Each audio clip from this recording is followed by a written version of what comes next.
Assalamualaikum warahmatullahi wabarakatuh. Selamat pagi anak-anak. Selamat bertemu kembali dengan mata pelajaran matematika. Untuk kali ini kita masih akan membicarakan tentang transformasi. Transformasi yang kedua yang kita bicarakan adalah tentang refleksi. Apa itu refleksi? Ya, bahasa sehari-harinya adalah pencerminan ya. Pencerminan di bahasa matematika adalah tentang refleksi. Tapi anak-anak, sebelum memulai pelajaran, mari kita berdoa terlebih dahulu. Mudah-mudahan apa yang saya sampaikan menjadikan ilmu yang bermanfaat dan mudah dimengerti. Baik, berdoa disilakan.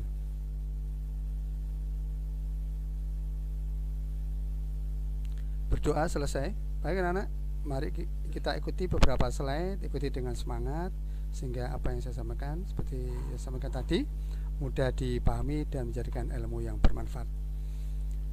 Kita mulai pencerminan suatu benda. Coba diperhatikan, ini ada gambar gedung ya. Kemudian ada bayangannya di bawah. Ini tentu gedung yang ada di sekitar laut ataupun danau. Ini foto pencerminan bangun pada air ya. Kita lihat, ketika melihat foto bangunan di samping, maka kamu akan melihat bayangan dari bangun tersebut pada permukaan air. Perhatikan bahwa setiap titik dari bangunan asli di atas garis memiliki titik yang bersesuaian dengan bayangannya pada air. Jarak dari semua titik pada bangunan asli ke permukaan air sama besarnya dengan jarak dari bayangan titik tersebut ke permukaan air. Bayangan dari bangunan tersebut atau pada air dikenal dengan refleksi ataupun pencerminan bangunan pada air. Jadi bisa kalian bayangkan, ini ada bangunan di tepi danau, tepi laut, bisa ada bangunnya di bawah. Kalau kalian mungkin setiap habis mandi, setiap mau pergi akan bercermin, tentu kalian akan melihat bayangan daripada kalian. Saat kalian maju maka bayangan juga maju, saat kalian mundur bayangan juga akan mundur. Ini hal yang penting yang akan dipelajari dalam suatu pencerminan. Baik, kita mulai anak-anak. Pengertian refleksi atau pencerminan. Refleksi atau pencerminan merupakan satu jenis transformasi yang memindahkan setiap titik pada suatu bidang dengan menggunakan sifat bayangan cermin dari titik-titik yang dipindahkan. Perhatikan gambar di bawah ini. Ya, gambar di bawah ini menunjukkan ada bangun datar ABCD yang dicerminkan pada garis M. Perhatikan bahwa ruas garis yang menghubungkan titik dan bayangannya tegak lurus terhadap garis M atau terhadap cerminnya. Garis M disebut garis refleksi atau cermin untuk ABCD dan bayangannya A aksen, B aksen, C aksen, D aksen. Jarak antara A terhadap garis M sama dengan jarak A aksen terhadap garis M. Begitu pula untuk titik sudut yang lainnya, dan bayangannya yang memiliki jarak sama terhadap garis refleksi. Ini gambarnya. Nah, ini ada tadi ABCD, M-nya sebagai cermin atau garis refleksi, menghasilkan bayangan A aksen, B aksen, C aksen, dan D aksen. Perhatikan di situ, titik A mempunyai jarak terjauh dengan cerminnya atau garis refleksi, maka bayangannya juga A aksen mempunyai jarak yang terjauh. Titik C merupakan titik yang terdekat dengan garis refleksi atau cermin, maka bayangan juga begitu.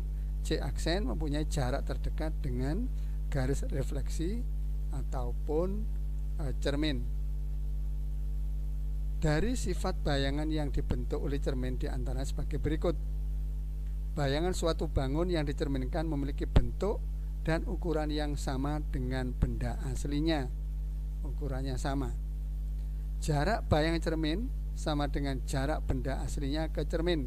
Seperti yang saya contohkan tadi, A mempunyai jarak terjauh dengan cermin, maka bayangan juga merupakan bayangan yang terjauh. C titik terdekat, maka bayangan juga C aksen adalah jarak terdekat dari bayangan ke cermin. Bayangan bangun pada cermin saling berhadapan dengan benda asli.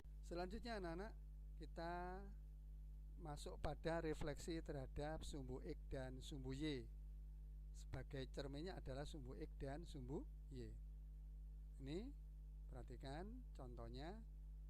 Ada diketahui segitiga ABC, titik sudutnya 3,2, B-nya 4,4, C-nya 1,3. Gambarlah segitiga tersebut, kemudian gambar hasil bayangannya jika dicerminkan terhadap sumbu X dan sumbu Y. Nah, ini gambar refleksinya. Ya, ada titik A. Ya, kita gambar A, B, dan C, masing-masing titik kita hubungkan menjadi segitiga ABC. Kemudian kita cerminkan. Pertama terhadap sumbu X, berarti yang garis mendatar.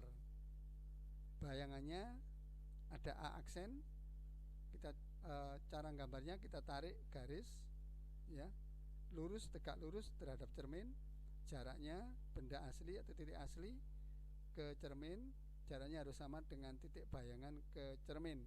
Demikian juga B dan C menghasilkan A aksen, B aksen, dan C aksen. Itu jika segitiga ABC dicerminkan terhadap sumbu X. Selanjutnya segitiga ABC dicerminkan terhadap sumbu Y. Sebagai garis refleksi atau cerminnya adalah sumbu Y yang vertikal.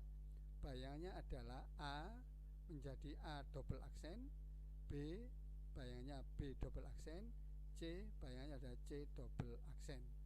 Ini satu benda kalau dicerminkan terhadap dua cermin, yaitu sumbu X dan sumbu Y, ada dua bayangan, yaitu A aksen, B aksen, C aksen, juga A double aksen, B double aksen, dan C double aksen. Bagaimanakah koordinat dari masing-masing bayangan? Nah, ini kita lihat hasil refleksi terhadap sumbu X adalah asalnya titik A 3,2, bayangannya A aksen 3,-2, B 4,4, bayangannya B aksen 4,-4, C 1,3, bayangan C aksen menjadi 1,-3. Apa kesimpulannya? Ya, kesimpulannya refleksi pada sumbu X, kalau titiknya asalnya X, Y, maka bayangannya X, negatif Y. Apa yang terlihat? Kalau X, Y dicerminkan terhadap sumbu X, maka letaknya sama, tetap X, Y, tapi Y-nya berubah menjadi negatif. Sekarang kita lihat hasil refleksi terhadap sumbu Y. A 3,2 menjadi A double aksen min 3,2, B 4,4 menjadi B double aksen min 4,4, C 1,3 menjadi C double aksen min 1,3. Apa kesimpulannya? Refleksi pada sumbu Y, X, Y menjadi min X, Y, hanya berganti tanda pada X-nya. Kalau pada sumbu X yang berganti tanda adalah Y-nya menjadi min. Kalau refleksi terhadap sumbu Y yang ganti tanda adalah X-nya dari positif X menjadi negatif X. Kalau asalnya negatif X, ya tentu menjadi positif X. Selanjutnya anak-anak, kita lihat refleksi terhadap titik pusat atau 0,0.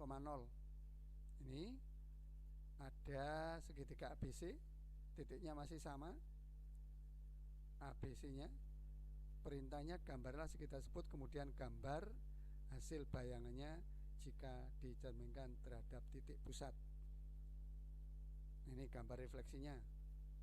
Ya, sama seperti tadi, ada segitiga ABC, berfungsi sebagai cerminnya adalah titik pusat. Titik pusat itu perpotongan sumbu X dan sumbu Y.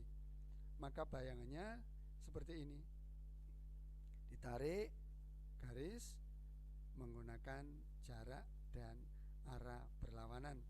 A menjadi A aksen, demikian juga B menjadi B aksen, dan C menjadi C aksen.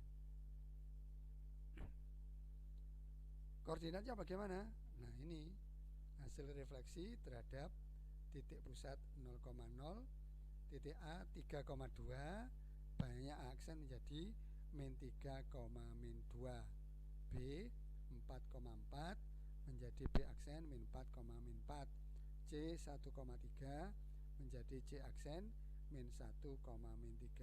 Kesimpulannya adalah refleksi pada pusat koordinat O 0,0 dari titik X, Y bayangannya menjadi min X, min Y. Apa kesimpulannya? Suatu titik X, Y kalau dicerminkan terhadap titik pusat tinggal mengganti tanda. Kalau X menjadi min X, kalau Y menjadi min Y. Kalau asalnya min X ya tentu menjadi X, kalau asalnya min Y menjadi Y. Selanjutnya anak-anak, kita lanjutkan refleksi terhadap garis Y sama dengan X dan garis Y sama dengan negatif X. Ini contohnya masih segitiga ABC, cuman titiknya di sini ada titik A 3,1, B-nya 5,2 dan C-nya 4,0. Gambarlah segitiga tersebut, kemudian gambar hasil bayangannya jika dicerminkan terhadap garis Y sama dengan X dan garis Y sama dengan negatif X. Kita perhatikan hasil refleksinya. Ya, ini segitiga ABC itu benda asalnya. Kemudian yang garis Y sama dengan X itu garis yang ke arah kanan, ya. Titik tengah dari sumbu X, sumbu Y ke arah kanan. Kemudian yang Y sama dengan negatif yang panah ke arah kiri.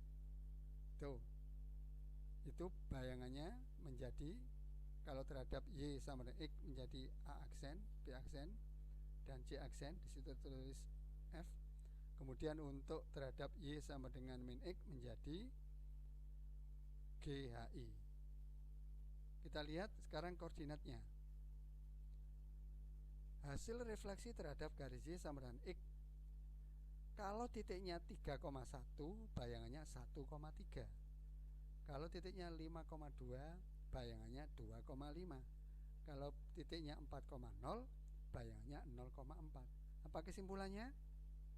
Refleksi pada garis Y sama dengan X, kalau titiknya X, Y bayangannya cukup diputar saja menjadi Y, X. Bagaimana terhadap garis Y sama dengan min X? Hasil refleksinya adalah kalau asalnya 3,1 bayangannya min 1, min 3. 5,2 bayangannya min 2, min 5. Kalau titiknya 4,0 bayangannya 0, min 4. Kesimpulannya, refleksi pada garis Y sama dengan min X dari titik X, Y bayangannya adalah min Y, min X. Kesimpulan keduanya adalah refleksi pada Y sama dengan X, kalau X, Y tinggal diputar menjadi Y, X. Tetapi kalau pada garis Y sama dengan min X, dari titik X, Y menjadi min Y, min X. Nah, ini kesimpulannya secara keseluruhan. Titik X, Y kalau dicerminkan terhadap sumbu X, bayangannya menjadi X, min Y. Terhadap sumbu Y, asalnya X, Y menjadi min X, Y. Terhadap titik asal X, Y menjadi min X, min Y. Terhadap garis Y sama dengan X, dari X, Y menjadi Y, X. Terhadap garis Y sama dengan min X, titik X, Y menjadi min Y, min X. Terhadap garis Y sama dengan K menjadi dari X, Y menjadi X, 2K min Y. Terhadap garis X sama dengan K menjadi 2K min X, Y. Ini ada beberapa contoh atau beberapa titik dicerminkan terhadap semuanya. Maka penyelesaiannya adalah seperti ini. Titik 4,1 terhadap sumbu X menjadi 4, min 1. Terhadap sumbu Y menjadi min 4,1. Terhadap 0,0 menjadi min 4, min 1. Terhadap garis Y sama dengan X sama dengan atau menjadi 1,4. Terhadap garis Y sama dengan min X menjadi min 1, min 4. Terhadap garis Y sama dengan 5 menjadi 4,9. Caranya 4,2 kali 5 kurangi 1. Terhadap garis X sama dengan 4, caranya adalah 2 kali 4 kurangi 4,1 menghasilkan 4,1. Untuk titik B dan titik C bisa dilanjutkan sendiri. Demikian anak-anak yang bisa saya sampaikan, mudah-mudahan menjadikan ilmu yang bermanfaat. Terima kasih dan tetap semangat. Saya akhiri. Ihdinas siratal mustaqim. Wassalamualaikum warahmatullahi wabarakatuh.